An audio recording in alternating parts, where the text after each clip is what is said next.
Hey guys, welcome back to We Watch Movie. I am Mike, and this is a review of The Nun 2. I make no lies to your mouths, to your faces right now, that I'm not a huge fan of the Conjuring franchise. There's little moments here and there where there's a good film or whatever, but I just, as a whole, I'm not a fan of it, and I kind of knew what to expect going in to see this. That being said, when it comes to the character of the nun, the first time I saw Valak, I was like, oh, that's scary. Like, the imagery behind it, the way it looks, that is scary. That could be a really good horror movie.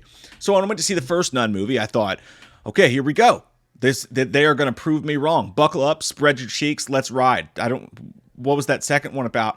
I just know that I went and saw it, and it was like fucking National Treasure Disney horror. It was terrible. It was boring as shit. I don't think it would scare a sixth grader. To be honest, I'm scared of sixth graders, but that's a whole different story. But The Nun 2, the trailer looked okay. I said, I'm going to watch it. I'm a fucking mark. I'm going to go watch it, and I'm going to hope that for something different. The movie's directed by Michael Chavez, which was the first point I was like, oh, so it's the same. He directed The Conjuring 3, The Devil Made Me Do It, while drinking juice in South Central in the hood, and he also directed The Curse of La Llorona. La Llorona. I just love to fucking say it. He directed The Curse of La Llorona, which are like the quintessential, like, copy and paste. This is the problem with the Conjuring universe films, in my opinion. Like, The Devil Made Me Do It. They're well made, they're beautiful to look at, but there's just nothing inside of it. You know, it's like it's a pretty picture with just no weight to it whatsoever, and it's all just, I call it Walmart horror is what I typically call it, and that's what both those films were. And The Nun 2 is just no different. It's the same stuff. Is it better than the first film? Yes, I will say that. But the story is just like, I'm talking about chat CPG generated shit here. Just, hey, chat GBT, make me a sequel to The Nun, and this would have been exactly what that thing would have spit out. I swear to God. Hey, your religious stuff's going on. You're a nun, and people are dying. Priests are dying. It's spreading. It's crazy, and we need you to go, and we need you to stop it.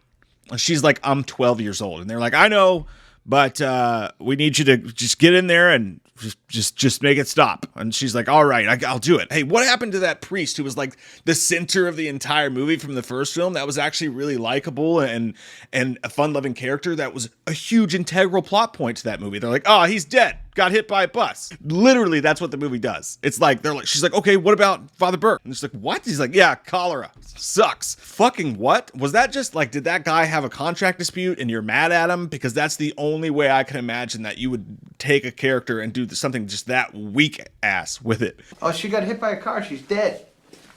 So Taysa Farmiga's character goes and she recruits this just random new character who's just like, I'm a troubled youth, and then they put her on the train, and she sneaks in there with her, and then they have to go figure this thing out, and it's the exact same plot of the last movie. It's the same thing. It all goes to the same place. It's all the exact same thing. And the nun, Valak, is barely in the movie, barely shows up. And then they bring in a couple new characters, or well, they bring in one specific new thing, and it was kind of cool. Like, I will say that. I was like, oh, that looks cool for a second. If it was shot just right, at the right moment, it was like, that's neat. I like that. But that's the problem, and that's when I realized that's the exact same problem the first Nun movie had. Valak is a cool character. It looks scary as shit. That is a scary-looking fucking nun. All right, and maybe they're all scary looking, but that one particularly is very scary looking. Instead, we get someone possessed as a human being running around chasing people like we do in every one of these fucking movies. It's no different. They just, I guess you better possess someone, because otherwise, the only thing we can have you do is jumping out and going boogity boogity boo before someone just passes out, and then you're like, I guess I won't kill you, even though I could, because you're right fucking there. I'll go away now. At some point, like, you see what's going on with the Marvel universe, right? That's got to happen to the Conjuring stuff at this point, to the overdone, wash and repeat possession Conjuring spinoff films. You got to do something new, right? I know there's going to be a bunch of people like, I thought it fucking kicked ass, man, and that's awesome. Like, I'm so happy other people did, but every time I watch one of these movies, I can't understand how they make so much money. How do we not expect more? It's the simplest stuff. It's cool looking imagery, I'll give you that, but it's the same story over and over and over and over again. The same fucking story. And it was boring. Once again, it was boring. Like, we went through just swaths of time period of just people standing there and just filling time, just like talking. Just generic one-note characters. This is a good guy. This is a bad guy. Just no emotion at all anywhere in the film other than "you're good and I don't want you to die." And just Taysen Farmiga standing there like confused the whole time, like, I hope not. There's just no stakes, in my opinion. We all know what's going to happen. We all know where this is going. It's a cool opening. I like the opening. I dug that. It had a really good vibe to it. Gave me a little bit of hope. I dug the opening to it. And then we just fell right back into the same old habits. And again, back to the other thing, there is one cool newish type thing, but it's the same problem that you had with Valak in that it looks cool, and they don't know what to do with it. No one can write a compelling story around it. So they're just like, I don't know, fucking run around and chase people. And it's like, okay, I guess that's what we'll do with it. It's a cool looking character, and they don't have anything to do with it. So it ultimately goes nowhere too, just like Valak has for 2 fucking movies. They don't know what to do with it. And it's barely on screen ever, even though it's the draw of the movie. She's barely on the screen, and it looks cool, man. When they show it, it looks good. They don't do anything scary with it. And again, there's going to be people who enjoy this. There really is. I mean, the people who go to these movies and enjoy these movies over and over again. If you like The Conjuring, The Devil Made Me Do It, and South Central, Watching My Choose in the Hood, if you like The Curse of La Llorona, you're going to like this movie. Congratulations, you hit the jackpot again. And you're going to do it again next year when they put out another one of these movies. And again, and again, and again. You're living the high life. And I'm happy as shit for you. I really am. I'm just pumped for you. It must be fucking awesome. And I'm not even being a smartass. I'm actually happy for you if you enjoy these movies, because they have it down to a formula, a science. They can just bad baby, slap that shit out like it's a fucking Hershey Kiss in the factory. Just,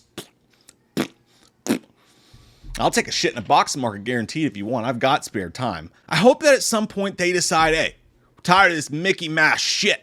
We're trying to scare some people in here. We're trying to do something new. We're trying to push the horror genre forward. We're going to fuck people up this time. I hope that happens. I do. I don't see it happening, but apparently I missed the whole fucking point of these movies. So comment down below, what do you guys think? I give this movie a 5 out of 10. Just boring, repetitive, and God, can we stop with the possessions in movies? Like, it's not just exorcism movies. It's every Conjuring film. It's like, and you know what the studio's thinking. Hey, just have it jump into a person. They can run around the house, chase each other, have a ball. We don't have to pay for the special effects. We don't have to pay for any of that shit. And we just eat it up. Like, oh no, someone's possessed again. Oh shit, he got out of it. He's okay. It's all right. I want more. I want more, damn you, Geppetto. I hope you guys have an amazing day. Halloween never ends. Suck my fucking dick. And I don't really care what Blumhouse fucking says. Put him in a box or suck a fucking cock. You can say he's dead, but we all know he's not. Yeah. So let's go trick-or-treating, let's go fucking drinking, let's all go rent Pumpkinhead on VHS, cause Halloween